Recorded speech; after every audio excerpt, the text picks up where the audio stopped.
There is a saying among the older stars, never wake a sleeping apex predator. For 3 centuries, the Galactic Council believed humanity was fragile, a race of merchants and diplomats desperate for a seat at the cosmic table. They were wrong. We weren't weak. We were in recovery. We were trying to be better. When a negligent council strike team murdered a 7-year-old human boy over a minor trade dispute, they didn't just break a treaty. They shattered the chains we had placed upon ourselves. This is the story of the day the galaxy learned why Earth is classified as a death world. The council chamber doors collapsed inward, not exploded, not melted, collapsed. The massive 3-meter-thick titanium polycarbonate alloy had been designed to withstand a direct orbital strike. The architects had boasted about it during the station's inaugural tour. Admiral James Harry remembered reading that report 60 years ago, when humanity was still pretending to be grateful for council scraps. The seismic resonators had vibrated the locking mechanisms at their exact shatter frequency. Physics. Simple, brutal human physics. The doors groaned once, cracked down the middle, and crumbled into a pile of jagged shrapnel that scattered across the pristine marble floor like a graveyard of alien arrogance. Through the dust stepped a dozen Terran Marines, encased in Mark VII Aegis heavy power armor, 8 feet tall, angular dark gray ablative plating, visors glowing with cold blue light. Their magnetic boots crunched on the broken tile, and in the silence that followed, that sound was the loudest thing the Galactic Council had ever heard. High Arbiter Corin, an avan species from the core worlds, had been striking his gavel when the tertiary alarms began to wail. Now his gavel hung frozen midair. His feathers bristled, not from wind, but from something his species hadn't felt in 3,000 years of uncontested rule. Fear. Admiral Harry walked through the ruined threshold. He was not wearing power armor. He wore the crisp black dress uniform of the Terran Navy, his chest adorned with ribbons from wars the galaxy didn't even know existed. His shoes clicked on the marble, one step at a time, and each click sounded like a closing casket. He stopped at the base of the central podium, looked up at High Arbiter Corin, then turned. Counselor Vale of the Xyloran Ascendancy was backed against his station, his 4 primary arms trembling. His mandibles clicked in an irregular, frantic rhythm, a biological indicator of profound shock. His compound eyes, normally a placid amber, had dilated separately, each pupil tracking a different marine. The synthetic pheromone stabilizers he wore around his thorax were failing. The acrid stench of his species' distress signal bled into the chamber. "Counselor Vale," Admiral Harry said. His voice was soft. That was the terrifying part. Not a shout, not a growl. A soft, conversational tone, as if he were asking about the weather. 3 planetary cycles ago, a human citizen, Lucas Brighton, age 7, was killed by Xyloran security forces under the mandate of this council. You ordered the firing of the weapons that killed that boy. You classified his death as acceptable collateral statistic 44B. Harry stepped closer. The Marines parted to let him pass, then closed behind him. We humans are a pragmatic people. We understand statistics. So we did some math of our own.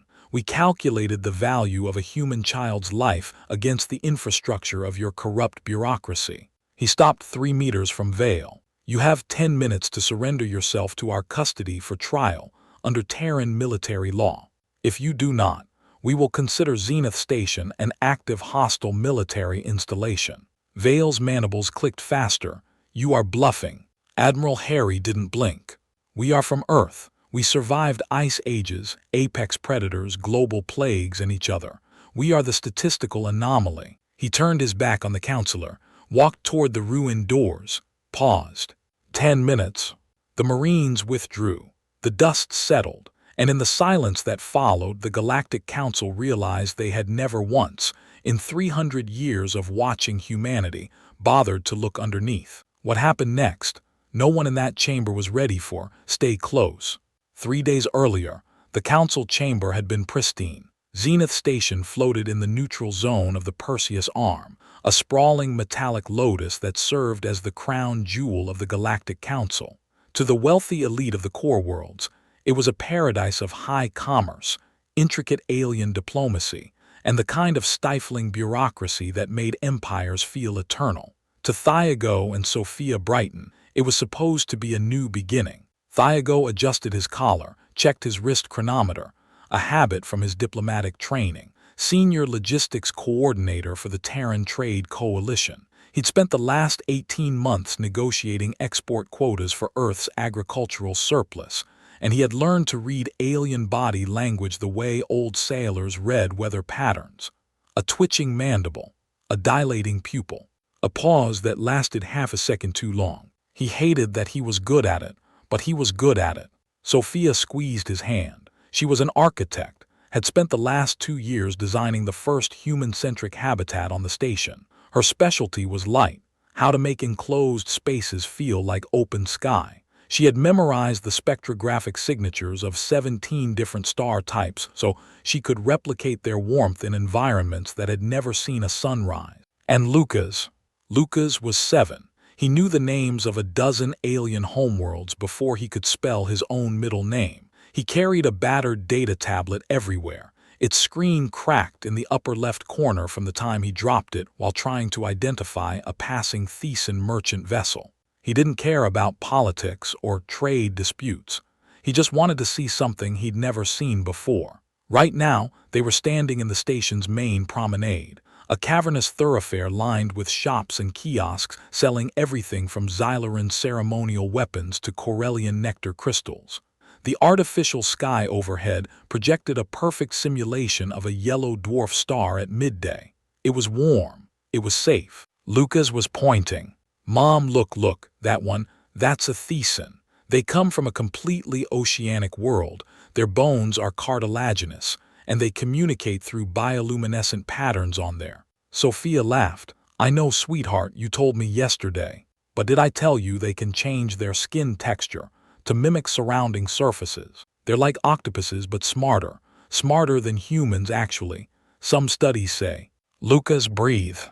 The boy grinned. He had his father's eyes, blue, wide, always in motion, cataloging everything. He adjusted his grip on his tablet and kept walking.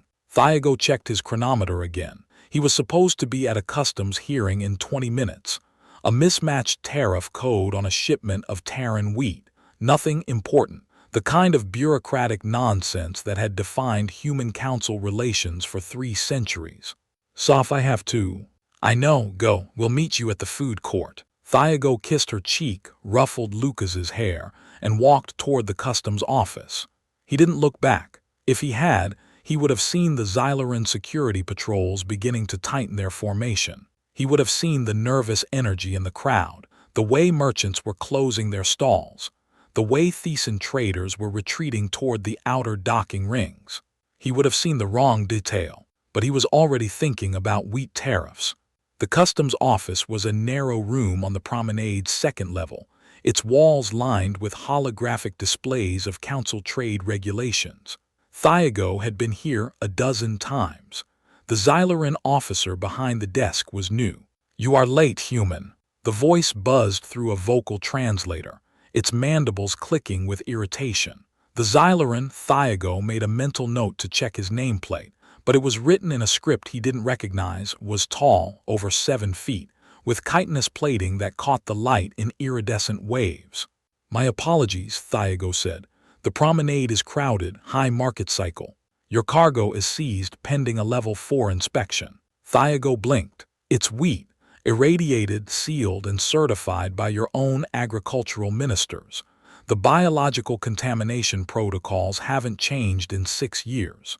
"The protocols have changed, human." Thiago kept his voice measured. Humanity was the newest species on the council, and their representatives were strictly ordered to maintain a posture of total compliance. He'd memorized that order. He'd hated it the first time he read it, and he hated it now. "My son and wife are waiting for me. Can we just file the addendum?" The Xyloran's mandibles clicked faster. "The addendum requires council arbitration. Your cargo will be held for 60 to 90 standard cycles pending review." 90 cycles, that's... A sound cut him off. Not an explosion, not a scream. A hum, low, resonant, building from somewhere deeper in the station. Thiago had spent enough time around military hardware to recognize the frequency. It was the pre-fire signature of a sonic pacifier. He turned. Through the customs office window, he could see the promenade below. The crowd had changed. People were backing away from something. A localized riot, maybe. Two mercantile guilds from the outer rims, their enforcers shoving each other outside a trading post. And then he saw the Xyloran troopers. They were deploying heavy tripod-mounted cannons at the intersection where the riot had started. Sonic pacifiers, designed to emit a concussive shock wave that paralyzed the nervous systems of larger, denser species. Standard crowd control protocol for thick-skinned, heavily armored aliens. Not for humans. "Oh no," Thiago whispered. He ran. The promenade was chaos. By the time he reached the lower level, aliens of a dozen species were scattering, their translator modules creating a cacophony of panicked dialects. A group of Thesan merchants had pressed themselves against a wall, their skin flickering through defensive colors in rapid succession. A Bex vendor was trying to drag his cart out of the firing line, his 4 arms working frantically. Thiago pushed through the crowd. Sophia, Lucas. He spotted them near a decorative fountain shaped like a council crest. Sophia had her arm around Lucas, pulling him toward a side corridor. The boy was still looking at the Thesan merchants, not understanding why the pretty colors meant fear. Thiago was 20 meters away when the Xyloran commander gave the order. "Wait," Thiago screamed. "There are non-combatant species here. Humans don't have carapace armor." Commander Vale glanced at him. "Barely." The algorithmic protocols of council law dictated that maintaining order superseded the safety of unarmored fringe species caught in an active zone. Vale had made this calculation thousands of times. He had never been wrong. He had never been challenged. He had never seen a human body react to a sonic wave. He signaled the activation. The shock wave hit the promenade. For a Xyloran, it felt like heavy pressure. Exhausting but survivable. For a human adult, it was agony, a localized rupturing of capillaries, a deafening concussion that dropped Thiago to the deck, blood pouring from his nose and ears. For a 7-year-old child, whose bone density and organ resilience had evolved in the moderate gravity of Earth, it was catastrophic. The wave pulverized Lucas Brighton's internal organs instantly. Thiago didn't hear the ringing stop. He didn't hear the dust settle. He crawled across the polished Durac steel floor, his vision blurred with blood, his left hand clutching a small object in his pocket that he couldn't remember grabbing. He found his wife screaming, a silent, breathless sound. She was holding their son. Lucas's blue eyes were wide, staring at the artificial sky of the station, unseeing. The aftermath was a masterclass in bureaucratic sociopathy. The Galactic Council did not apologize. They did not launch an investigation. They issued a standardized form of regret, classifying Lucas Brighton's death as acceptable collateral statistic 44B, a minor incident during a necessary security operation. Thiago sat in a council waiting room for 6 hours before anyone spoke to him. The chairs were designed for species with different hip structures. His back hurt. His ears were still ringing. His knuckles were bleeding from where he had scraped them on the floor, and he hadn't noticed until a medical droid pointed it out. "Mr. Brighton." He looked up. Ambassador Andrew Mateo, humanity's representative to the council, stood in the doorway. His face was pale. His hands were shaking. "They dismissed the case," Mateo said. "Vale filed a report citing the Zenith Accords. The High Arbiter ruled that the Ascendancy acted within legal parameters." Thiago stared at him. "The child's death is unfortunate, but legally." "What did you say?" Mateo flinched.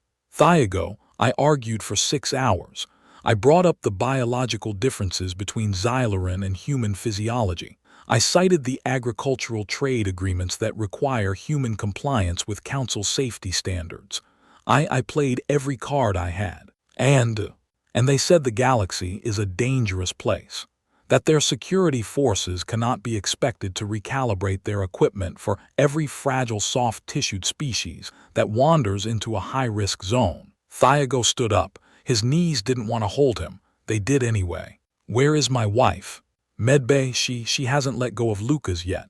The council medical staff are waiting to process the body. Process. Thiago. My son is not a statistic. Mateo was silent. And he is not a specimen to be processed. I'm taking him home. The mahogany casket was tiny. Thiago had ordered it from a human-owned funeral home on Mars. He didn't remember making the call. He didn't remember paying for it. He just remembered standing in the docking bay of Zenith Station, holding a box that weighed almost nothing, and walking onto a transport ship that smelled like recycled air and antiseptic. Sophia sat beside him for the entire journey. She didn't speak. She didn't eat. She just held a small stuffed animal that Lucas had slept with every night of his life, a worn thing shaped like a Terran fox, its fur matted from 7 years of being carried everywhere. They arrived on Earth in the rain. Arlington Cemetery was green and wet and old. Thiago carried the casket down a path lined with trees that had been planted centuries before he was born. His boots sank into the mud. The rain soaked through his jacket. He didn't feel any of it. A priest said words. Thiago didn't hear them. Sophia placed the fox on top of the casket before they lowered it into the ground. And then it was over. For 72 hours following the council's dismissal, Earth did absolutely nothing. No further protests. No fiery speeches on the floor of the Galactic Senate. No trade embargoes announced. Human diplomats on alien homeworlds packed their bags in silence, boarded shuttles, and departed. Human merchant vessels cut their comms, fired up their slipspace drives, and vanished from the grid. Councillor Vale watched the real-time tracking map on Zenith Station as hundreds of green dots representing human ships disappeared. "What are they doing?" an aide asked. "Throwing a tantrum," Vale sneered, though a faint prickle of unease ran down his chitinous spine. "They are attempting a total economic boycott. Let them starve themselves. They will come crawling back when their planetary economy collapses." But Earth wasn't boycotting. Earth was clearing the firing lines. Deep beneath the Appalachian Mountains, in a bunker that hadn't seen use since the chaotic unification wars of the 22nd century, President Andrew Mateo sat at the head of a massive obsidian table. He was no longer dressed in the soft silks of a diplomat. He wore the stark black uniform of the Terran commander-in-chief. Across from him sat Thiago and Sophia Brighton. They looked hollowed out, ghosts of the people they had been just days prior. "The council has made its ruling," Mateo said, his voice heavy, echoing in the cavernous room. "They consider the murder of your son to be a mathematical necessity of their law. They believe we are weak, a nascent species that has survived only by the grace of their treaties." Thiago stared at the table. His fists were clenched so tightly, his knuckles were white. "They looked at my boy, Mr. President. They looked at his body and they called it a statistic." "I know, Thiago." Mateo looked up, addressing the shadows at the far end of the room. "Admiral, are the locks disengaged?" An older man stepped into the dim light. Admiral James Harry was a relic. While the rest of humanity had spent the last century breeding diplomats, scientists, and traders to integrate into the galactic community, Harry had been left to guard the basement. He was the warden of Earth's deepest, darkest secret. Before humanity ventured into the stars, they had almost destroyed themselves. They were a species forged in the fires of world wars, nuclear standoffs, and brutal planetary subjugation. When they discovered faster-than-light travel and realized they were not alone, the first human leaders made a terrifying calculation. "If we go out there as we are, we will either conquer the galaxy or we will burn it down." So humanity hid its teeth. They locked away the horrific weapons of the unification wars. They decommissioned the Dreadnoughts, putting them into deep orbit around Pluto, cloaked in localized stealth fields. They presented themselves to the Galactic Council as a peaceful agrarian and scientific society. They played the role of the harmless new kid on the block. For 100 years, they had been pretending to be sheep. "The locks are disengaged, Mr. President," Admiral Harry said, his voice like grinding stone. "The Sol fleet is awake. The fusion drives of the first, second, and third armadas are spinning up. The orbital foundries around Mars have shifted from agricultural machinery to munitions." Mateo nodded slowly. He looked back at Thiago and Sophia. We tried to be part of their civilized galaxy. We accepted their rules, their insults, their condescension, all in the name of peace. But a society that accepts the murder of a child as a collateral statistic is not civilized. It is a machine, and it is time we break that machine. The president activated a global comms relay. Within seconds, a message was transmitted to every human outpost, every merchant ship, every mining colony in the galaxy. Code Black. Return to the den. Over the next 48 hours, the Galactic Council watched the impossible happen. Every human vessel, freighters, passenger liners, scientific surveyor ships ceased operations. They cut their comms, fired up their slipspace drives, and vanished. Not one by one, but all at once, as if the entire species had decided simultaneously that the galaxy was no longer worth looking at.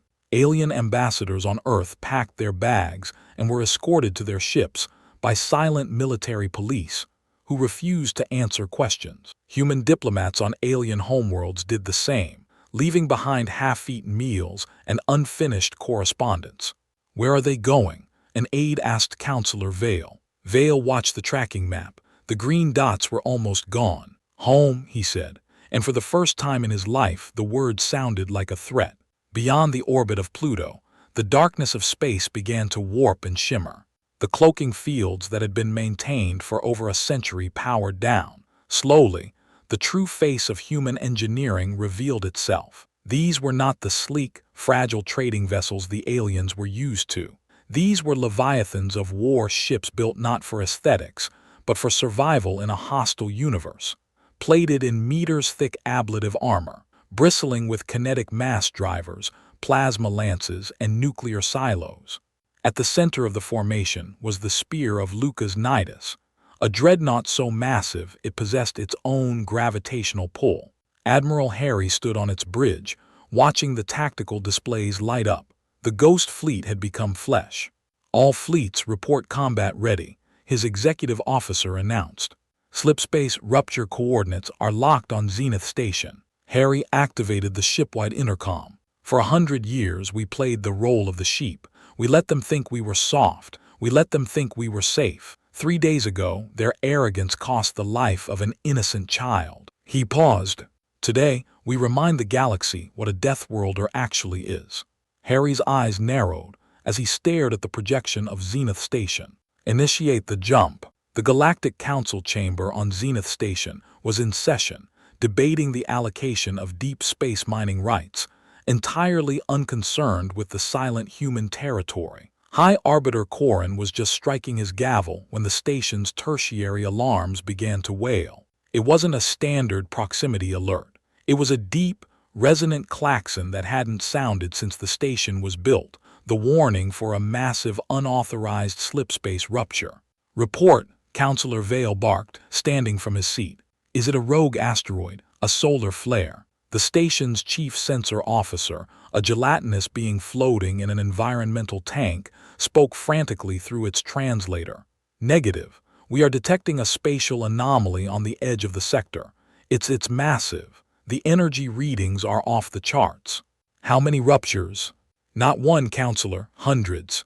Vale's mandibles clicked. "Who is it? The Kalan Empire, the Vax?"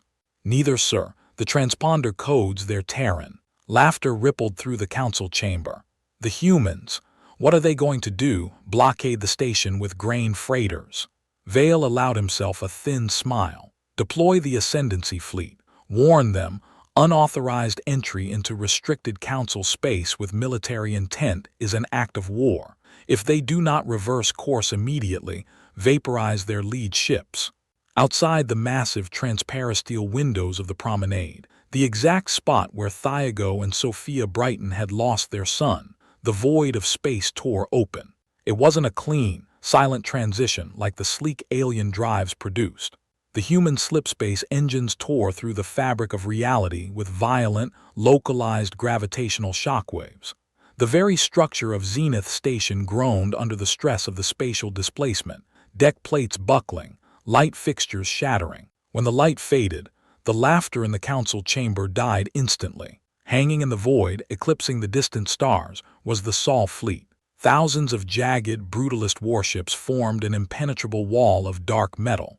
The Xyloran Defense Fleet, previously considered the most formidable in the sector, looked like toys floating before a tidal wave. The human ships weren't sleek. They weren't elegant. They looked like someone had taken a mountain range, strapped engines to it, and pointed it at the galaxy. Counselor Vale stared at the screens. His primary heart skipped a beat. What are those? Humanity doesn't have ships like that. It's impossible. Sir, the sensor officer stammered, its fluid tank bubbling with panic. I am scanning their hulls. Solid neutron-laced plating. Kinetic weapons of terrifying scale. Sir, these aren't newly built. Carbon dating on the outer hulls indicates these ships have been in deep space for over a century. The realization hit the room like a physical blow. The humans hadn't built an army in 3 days. They already had one. They had always had one. A transmission forced its way through Zenith Station's heavily encrypted firewalls, bypassing the alien security protocols in seconds. Every screen, every holovid, every personal device on the station flickered, replacing the local feed with the stern, weathered face of Admiral James Harry. Galactic Council. Harry's voice boomed over the station's public address systems. A low, predatory growl that resonated through every deck, every corridor, every terrified civilian hiding in their quarters. I am Admiral Harry of the Terran United Navy. 3 planetary cycles ago, a human citizen, Lucas Brighton, age 7, was killed by Xyloran security forces under the mandate of this council. You classified his murder as an acceptable collateral statistic. The council chamber was dead silent. Even High Arbiter Corrin stood paralyzed, his gavel forgotten on the podium. We humans are a pragmatic people. We understand statistics. So we did some math of our own. We calculated the value of a human child's life against the infrastructure of your corrupt bureaucracy. Harry leaned closer to the camera. Counselor Vale, you ordered the firing of the weapons that killed that boy. You have exactly 10 minutes to surrender yourself to our custody for trial under Terran military law. If you do not, we will consider Zenith Station an active hostile military installation. Vale's mandibles clicked furiously. You are bluffing. You fire on this station, you declare war on the entire council. You will be eradicated. Harry didn't even blink. Counselor, do you understand the sheer mathematical improbability of your survival against the combined might of the council? Harry smiled. It was a terrible thing, that smile. We are from Earth. We survived ice ages, apex predators, global plagues, and each other. We are the statistical anomaly. 10 minutes. The transmission cut. Panic erupted on Zenith Station. Alien diplomats scrambled for evacuation shuttles, shoving each other out of the way, abandoning protocols that had stood for millennia. Merchants abandoned their stalls. Families huddled in corners, watching the hulking human warships through every viewport, their weapons tracking the station with mechanical patience. Counselor Vale stood frozen for exactly 4 seconds. Then he activated his fleet command channel. Fire, he screamed. Show these primitives the power of the ascendancy. Fire everything. Hundreds of bright searing plasma lances shot from the Xyloran cruisers, striking the hull of the spear of Lucas Nidus. On the council's sensors, they expected to see the human ship melt into slag, armor breached, atmosphere venting, the arrogance of the primitives punished. Instead, the plasma dissipated harmlessly against the thick ablative shielding. The armor was designed to withstand the heat of atmospheric re-entry on gas giants and direct nuclear strikes. The alien weapons barely scorched the paint. Sir, Vale's tactical officer stammered. Their shields, they didn't even, the energy readings are off the scale. Those ships are practically immune to our standard plasma arsenal. Kinetic weapons, Vale whispered. They'll be vulnerable to kinetic. Aboard the spear of Lucas Nidus, Admiral Harry watched the timer countdown toward 0. They have chosen their statistic, Harry said calmly. Target the Xyloran Defense Fleet. Kinetic batteries only. Let's show them what real physics looks like. Targeting locked, sir. Fire. The human ships didn't use elegant energy beams. They used mass drivers, magnetic rails accelerating dense tungsten slugs to a fraction of the speed of light. It was brutal. primitive, and completely unstoppable by energy shields designed to deflect plasma and lasers. The first volley from the Terran fleet didn't damage the Xyloran cruisers. It erased them. The tungsten rounds punched through the alien energy shields as if they were wet paper, slamming into the delicate, highly engineered hulls of the Ascendancy ships. The kinetic transfer was so absolute that the alien vessels were instantly shattered, not exploded, not breached, but shattered into millions of pieces of shrapnel that expanded outward in a cloud of frozen coolant and twisted metal. The sensor officer's fluid tank bubbled violently. "First wing destroyed, sir. Second wing destroyed. Third wing, there is no third wing. They're gone, all of them." Vale stared at the display. The pride of the Galactic Council's security force, 3 millennia of military dominance, had been reduced to a cloud of expanding debris in less than 40 seconds. Not a single human ship had taken critical damage. Vale's mandibles stopped clicking. His secondary heart, visible through his thorax membrane, was beating so fast it was almost a blur. The synthetic pheromone stabilizers had failed completely now. The acrid stench of his species' distress signal filled the council chamber. He looked out the window at the human fleet. They hadn't policed a weak, fringe species. They had kicked the cage of a monster that had spent a century desperately trying to pretend it wasn't a monster anymore. And now the cage was open. Harry's voice returned to every speaker on the station. "Your defensive perimeter is gone. We have isolated Zenith Station. Any vessel attempting to launch from your docking bays will be vaporized. Any automated defense battery that powers its capacitors will be neutralized." Pause. "You have 5 minutes to deliver Counselor Vale to docking bay 4 on the promenade. If he is not there, we are coming inside." Vale turned to High Arbiter Corrin, his 4 arms gesturing wildly. "He can't do that. The Zenith Accords forbid planetary bombardment or station breaching without a formal declaration of war. It violates every statute of civilized engagement." Corrin looked at him. His feathers, once a proud display of Avan authority, were flattened against his skull. "Civilized?" Corrin's voice was barely a whisper.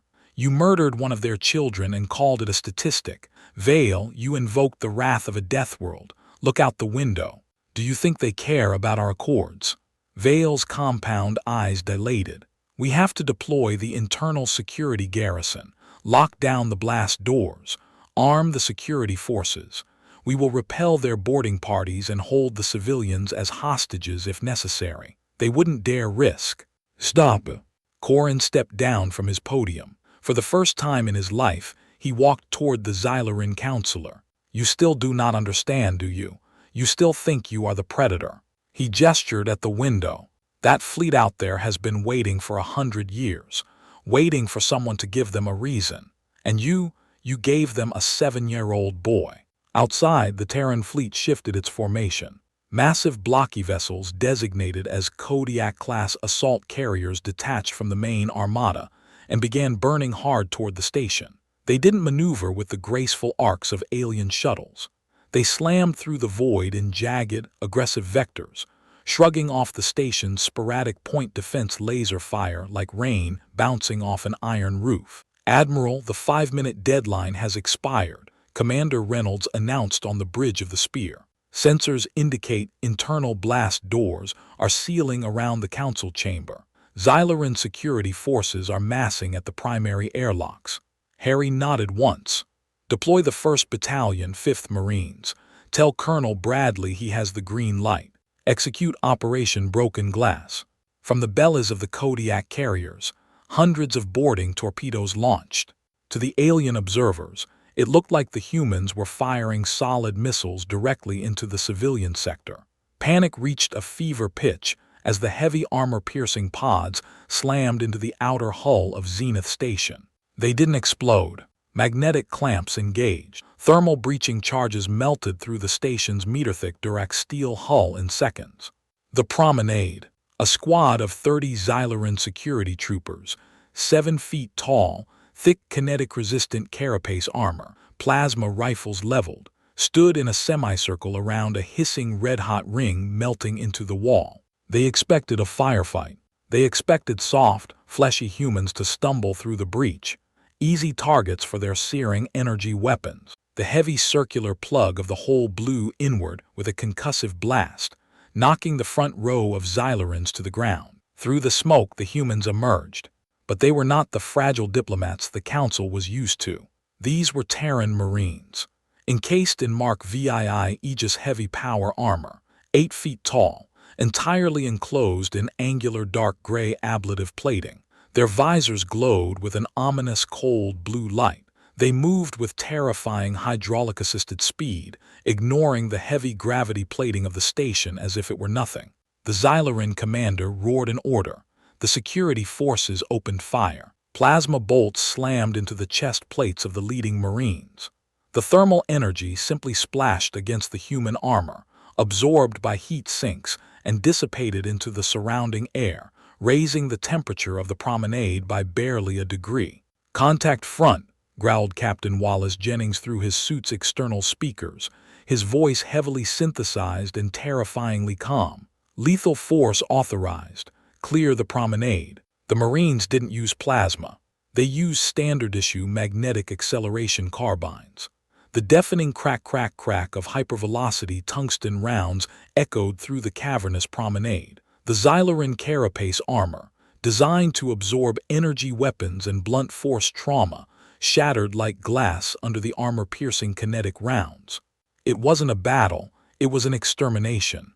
In less than 30 seconds, the entire Xylaran security detachment lay dead or dying. Not a single Marine had fallen. Captain Jennings stepped over the twitching body of a Xylaran enforcer, his heavy magnetic boots crunching on the pristine white tiles of the station's commercial hub. He looked around. Thousands of alien civilians were huddled in the corners of the promenade, screaming, covering their eyes, waiting for the slaughter. Jennings raised his armored hand. His squad halted. He activated his external translation matrix. "Terran Marines, we do not fire on non-combatants. Keep your heads down. Stay where you are and no one else gets hurt. We are only here for the Council." The aliens watched in stunned disbelief as the towering mechanized titans of death simply walked past them, weapons lowered, forming an impenetrable marching column toward the central spire. They didn't loot the shops. They didn't fire indiscriminately. They moved with a chilling, hyper-disciplined precision that terrified the aliens more than chaotic violence ever could. This was the twisted, terrifying reality of the human death worlder. They had mastered the art of war so completely that they could turn it on and off like a surgical laser. The blast doors leading to the Council High Chamber were comprised of a titanium polycarbonate alloy 3 meters thick. The Council architects had boasted they could withstand a direct orbital strike. To the engineers of the Terran combat divisions, it was merely an inconvenience. Inside the chamber, Councillor Vale paced frantically, checking the security feeds. He watched, horrified, as the human boarding parties bypassed the labyrinthine security checkpoints, using localized explosive charges to create their own doorways through walls, floors, and ceilings. They weren't fighting the station's layout, they were ignoring it. "They are 50 meters away," Vale screamed at the remaining royal guards. "Hold the line. When they breach the door, concentrate all fire on the entrance." High Arbiter Corrin sat quietly in his elevated seat, his eyes closed. "You cannot hold back a tsunami with a shield, Vale. It is over." A rhythmic, heavy thudding echoed from beyond the massive blast doors. The sound of magnetic boots marching in unison. Then silence. For 10 agonizing seconds, nothing happened. Vale's guards kept their weapons trained on the center of the door. Sweat, or the Xylaran equivalent, dripped down their chitinous faces. Then the hinges didn't melt. The door didn't blow inward. Instead, a series of high-frequency structural resonances vibrated through the chamber. The human sappers had attached seismic resonators to the locking mechanisms, vibrating the ultra-hard alloy at its exact shatter frequency. With a deafening groan, the massive titanium doors cracked down the middle and simply collapsed, crumbling into a pile of jagged shrapnel. Dust plumed into the pristine chamber. Through the haze stepped a dozen Terran Marines, their weapons raised and locked onto every armed guard in the room, Laser sights danced across the chests of the Xyloran defenders. "Drop your weapons," a Marine ordered. One panicked Xyloran guard twitched, his finger tightening on the trigger of his plasma rifle. Before the weapon could even hum to life, 3 kinetic rounds struck him center mass, throwing him backward over the legislative benches. The rest of the guards instantly dropped their weapons, falling to their knees, their manipulators raised in surrender. The Marines parted, creating an aisle through the center of the chamber. From the back of the formation, stepping over the ruined blast doors, came Admiral James Harry. He was not wearing power armor. He wore the crisp black dress uniform of the Terran Navy, his chest adorned with ribbons from wars the galaxy didn't even know existed. He walked slowly, his hands clasped behind his back, taking in the grand, terrified assembly of the Galactic Council.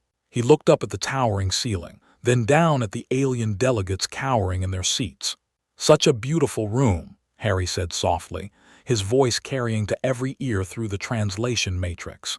"You make such grand, sweeping decisions in here. Decisions about the lives of billions. Decisions about who matters and who is merely a statistic." He stopped at the base of the central podium, looking directly up at High Arbiter Corrin. The Avan alien swallowed hard, gripping the edges of his desk. "Admiral Harry, we recognize the strength of your fleet. We are prepared to offer reparations. Financial compensation for the family, trade concessions, a seat on the inner circle." Harry didn't smile, he didn't blink. "You misunderstand the nature of our visit, Arbiter. We didn't come here to negotiate a better trade deal. We came to rewrite the rules of your universe." He turned his gaze toward Counselor Vale, who was shrinking back against the marble steps, his mandibles quivering, his secondary heart visible through his thorax. "Counselor Vale, 3 days ago, you classified Lucas Brighton's death as acceptable collateral statistic 44B. I am here to inform you that the Terran United Government rejects your mathematics." Harry signaled to the Marines. 2 towering armored soldiers stepped forward, grabbing Vale by his upper appendages. The Xyloran shrieked, struggling uselessly against the hydraulic grip of the human power armor. "You have no jurisdiction," Vale screamed, his voice cracking. "I am a sovereign representative of the Ascendancy. You cannot do this." Harry leaned in close enough that Vale could smell the coffee on his breath. "Watch me." He turned back to the rest of the council, projecting a holographic document from a device on his wrist. It hovered in the center of the room, glowing blood red. "This is the Sol Doctrine. As of this moment, it supersedes all Zenith Accords within 1,000 light-years of Terran space. It has one core tenet. I suggest you all commit it to memory." Harry swept his gaze across the room. "If any member of the Galactic Council, its security forces, or its affiliated governments harms a human civilian, if you spill a single drop of Terran blood through malice, negligence, or bureaucratic arrogance, we will not file a grievance. We will not seek reparations." He paused. "We will bring the Sol fleet to your homeworld. We will dismantle your military infrastructure until you are thrown back to the Stone Age. We will salt your skies with orbital fire." The silence in the room was absolute. We tried to be the gentle merchants. We hid our fangs because we knew how sharp they were. We wanted to be better than our history, but you demanded the Deathworlders. He turned on his heel, his dress shoes clicking sharply on the marble floor. "So here we are. Take him to the brig. He will stand trial in Arlington, Earth, and he will face a human jury." The Marines dragged Vale toward the ruined doors. The Xyloran's mandibles were silent now. His compound eyes had glazed over. Admiral Arbiter Corrin called out, his voice desperate. "What of the Ascendancy? What of our treaties?" Harry paused at the threshold, looked back over his shoulder. "Your treaties are void. The Ascendancy fleet is dust. Pray we do not find any more errors in your paperwork, Arbiter." He walked out. The Marines followed. They moved with the same terrifying, disciplined silence with which they had arrived. They didn't linger to gloat. They simply marched back to their dropships, leaving the Galactic Council broken and forever changed. Harry paused one last time at the threshold, turned back, looked at the cracked marble podium, where Lucas Brighton had been declared a statistic. said nothing, then left. 6 weeks later, Arlington, Virginia. Rain. The sky was a bruised purple, the clouds heavy and low. The air smelled like wet earth and fresh grass. A cool wind rattled the branches of an old oak tree, sending droplets cascading onto the black marble below. Thiago and Sophia Brighton stood beneath the tree. Sophia held a small stuffed fox, its fur matted from 7 years of being carried everywhere. She pressed it against her chest like it was the only thing keeping her standing. The headstone was small, smaller than Thiago had imagined when he ordered it. Black marble, polished to a mirror shine despite the rain. Carved into its surface were words that had taken him 3 hours to write and 27 drafts to get right. Lucas Brighton, beloved son, he loved the stars. Thiago stared at the fresh earth. 6 weeks of rain had settled it, but he could still see the seams where the ground had been opened, then closed, then opened again when Sophia insisted on placing the fox inside the casket before the final burial. She hadn't let go of it since. So now they had two, one underground, one in her hands. Soft the rain. I know. She didn't move. Thiago put his arm around her.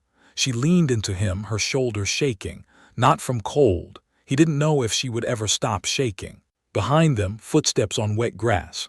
President Andrew Mateo stepped quietly through the cemetery, holding a black umbrella. He stopped a respectful distance away, head bowed. The rain soaked through his suit jacket. He didn't seem to notice. "Mr. President," Thiago said, not looking away from the stone. "Thiago, Sophia." Mateo's voice was heavy. Grief heavy, responsibility heavy. The weight of a man who had ordered a fleet to war and then come to a cemetery to apologize for not doing it sooner. The trial concluded this morning. Vale was found guilty of negligent homicide and crimes against humanity. He's been sentenced to life in a maximum security black site. No parole, no extradition. Sophia pulled her coat tighter around her shoulders. A single tear cut through the rain on her cheek. "Does it matter?" Her voice cracked. "The galaxy is terrified of us now, but we still have to go home to an empty house." Mateo stepped closer, lowered his umbrella. "I know, Sophia. I know it doesn't fix it. The universe is a cruel, chaotic place, and we paid the highest possible price to learn that lesson." He looked up at the cloudy sky, at the stars hidden behind the rain. "But I promise you this. No alien bureaucrat, no council, no empire will ever look at a human child and call them a statistic again. Lucas made sure of that. His name will be the shield that protects every generation that follows." Thiago squeezed his wife's hand, took a slow, shaky breath. The rain continued to fall, washing over the black marble. The fox's fur was soaked now, but Sophia didn't seem to care. She knelt down, placed it against the base of the headstone, and pressed her forehead to the cold stone. "I miss you," she whispered. "I miss you so much." The wind picked up. The oak tree's leaves rustled. And somewhere out there, beyond the rain, beyond the clouds, beyond the orbit of Pluto where the Sol fleet stood a silent, unyielding watch, the ancient predators of Earth were finally awake, and they would never, ever go back to sleep.